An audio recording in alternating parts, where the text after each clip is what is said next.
about a year ago, I had a client who came to me, a lady. She was 2.5 years after giving birth to her first child.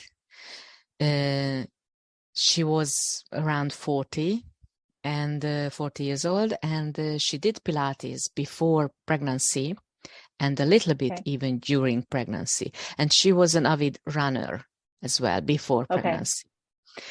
And she came to me and she told me that she tried a lot of different diastasis recti repairing techniques, because even in our country now there are different methods. People like doctors or a physical therapist or a trainer, like a fitness trainer, different people worked out different methods. They give it a name, they specialize on it, they make a brand. And it is very interesting to see how different these styles are. And I'm not sure if I'm right, but I think the majority of them are not of the fascial approach yet.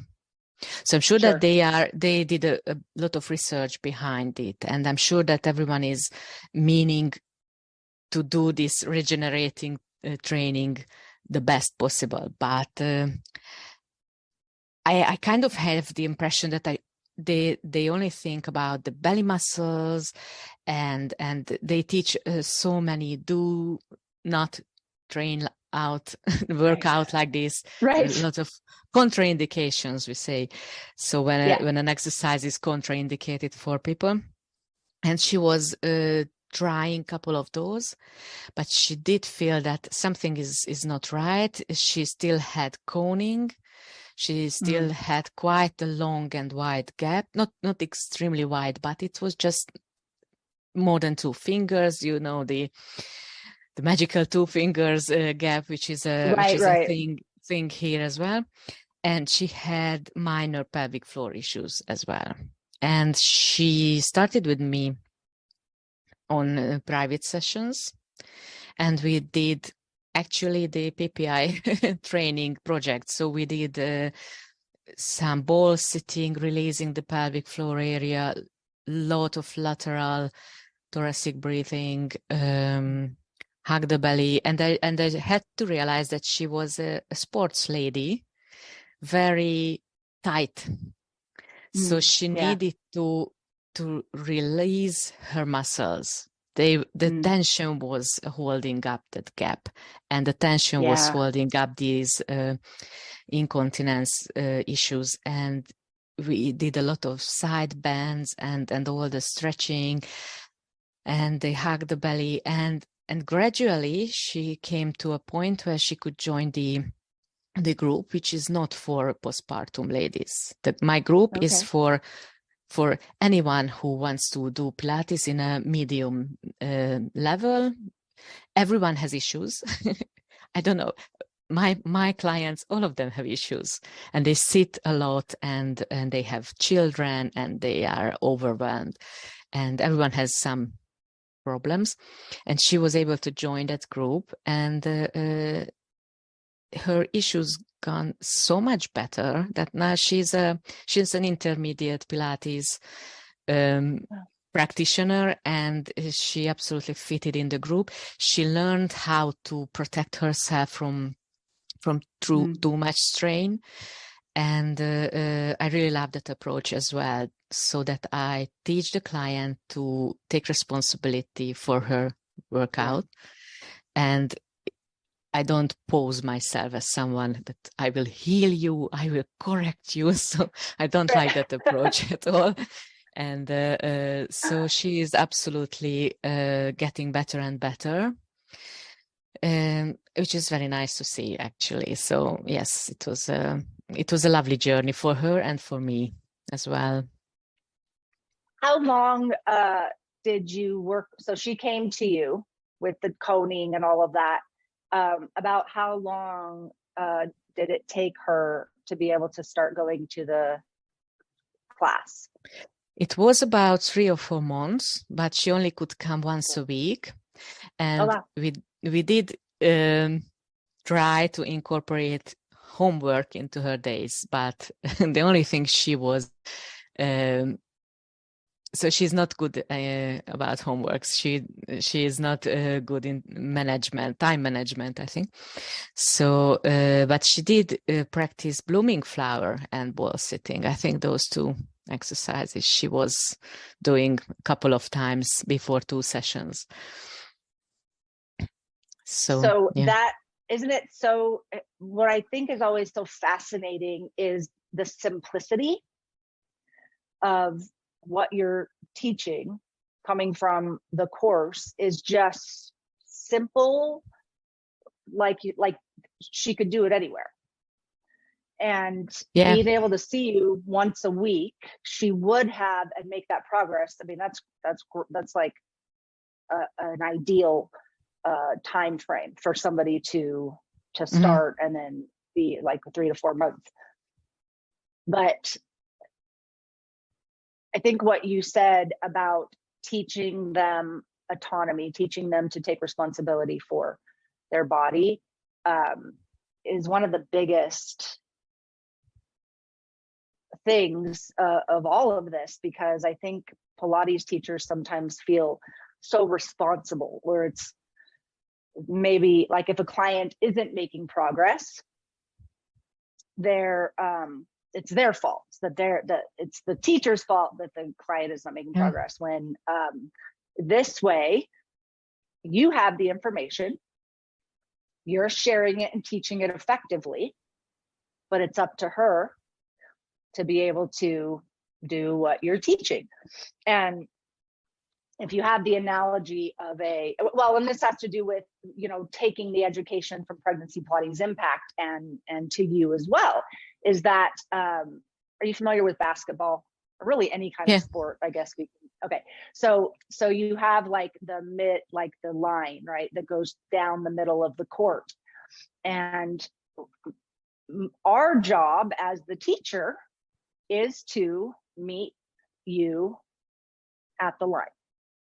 But we can't, quote, do push-ups for our clients.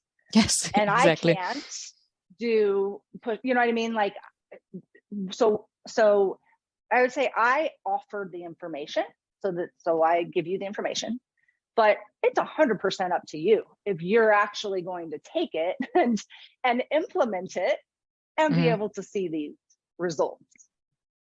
And like, that's the beautiful thing about all of this is, especially online,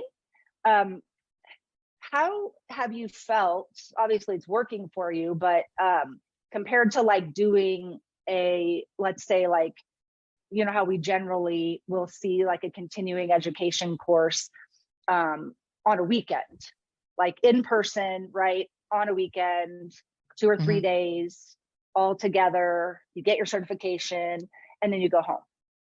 Where this is kind of that you're always learning, you're always able to come back and see things. So I'm sure you've had the experience of doing like a continuing education in person. Yes. Over a few days, compared to what this method of teaching and learning is where we're doing this over time, and you're able to learn a little bit, go teach it, learn a little bit more, go teach it. How has that experience been for you versus like a course that you do in a weekend?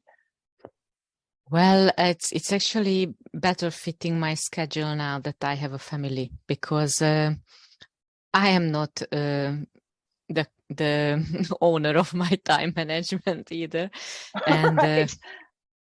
And also it's not my original language, so sometimes I listen or read something 3 times to make sure that I got it. And I love the possibility to go back to a certain material, especially to such a complex stuff like the fascial stuff, because that's new for me. I mean, a couple of years old now, but I'm still deepening it into my head. What is related to what, and everything is related. Okay, but let's take a closer look. Yeah. And I absolutely love the idea to be a member of a company, of a community, because I love that when we had the studio downtown with my friends, most of them were dancers too, but not all of us. Some of the teachers were just working in a bureau, and then they learned to teach Pilates because they loved it so much and changed career. But we were a great group, and we always went to do each other's classes, or we were teaching in the same room, privates, and we kind of noticed each other, and we learned a lot from each other. Time by time, we could help each other to step forward. And now I'm a loner, a lonely wolf, and it's not the best situation for me. So I like to see other people's work, or what they are learning, what they just noticed about anatomy and stuff like that. And this community gives a little hint on that to me. So I know I'm not joining all the time the group course, but I do follow the Facebook stuff, and I time by time again open the material on the website. I'm not ready with that either yet, because it's large and it's a lot. It's a lot. Yeah. But I mean, the fact that, like you said, like you were able to take what you needed, you found what you needed, you learned it, and you taught it. And that's the beautiful thing about it, is it's there, so you can go in. If a situation comes up, search it. Yes. You've got the videos there, and then you can go teach it. Okay, I'll let you go to sleep. Thank you. Thank for you taking the time.